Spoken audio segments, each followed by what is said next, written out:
वैशाख 14 गतेदेखि 12 कक्षाको अन्तिम परीक्षा हुन गइराखेको छ। यही विषयमा मलाई जाजरकोटबाट एउटा पत्र आएको थियो।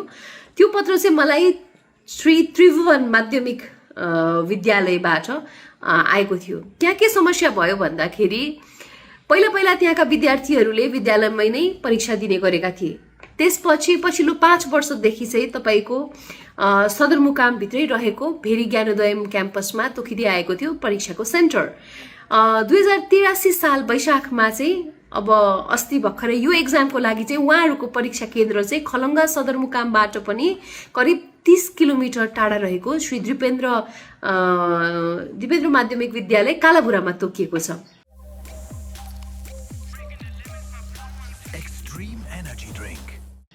अब यस्तो निर्णयले चाहिँ कस्तो भयो भन्दाखेरि विद्यार्थीहरूको लागि व्यवहारिक रूपमा त्यहाँ गएर बसोबास गर्ने समस्या छ। किनभने 30 किलोमिटर टाढा छ, तपाईँ आवत जावत गर्न सक्नुहुन्न त्यो भूगोलको कारण, यातायातको असुविधाको कारण। र अर्को समस्या चाहिँ के छ भन्दाखेरि त्यहाँनेरि बस्ती पनि कम छ। त्यसले गर्दा अरूको काहीँ चाहिँ तपाईँको बस्तीमा गएर बसोबास गरेर परीक्षा दिउँ त भन्दा पनि त्यो समस्या छैन। त्यहाँनेरि व्यवस्थापन गर्न कठिन छ।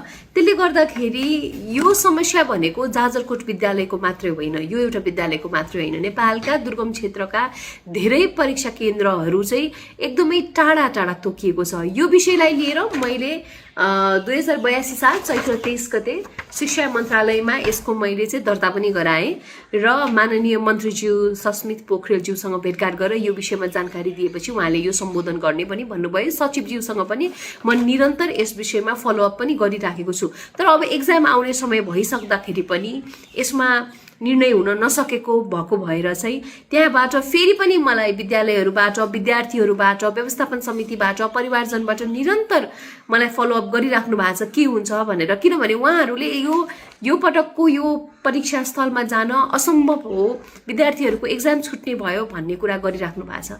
त्यसले गर्दा यो विषयलाई थप मिडियाको मार्फतबाट र विभिन्न क्षेत्रबाट यो विषय बीच चाहिँ बारेमा चाहिँ ध्यानाकर्षण गराइदिनु हुन पनि म अनुरोध पनि गर्दछु। र परीक्षा केन्द्र तोकिँदा एउटा कुरा भौगोलिक पहुँच, यातायात सुविधा र विद्यार्थीको सुरक्षालाई पनि प्राथमिकतामा राखेर यहाँहरूले निर्णय गर्नुहोला। मैले शिक्षा मन्त्रालयको पनि ध्यानाकर्षण गराएँ।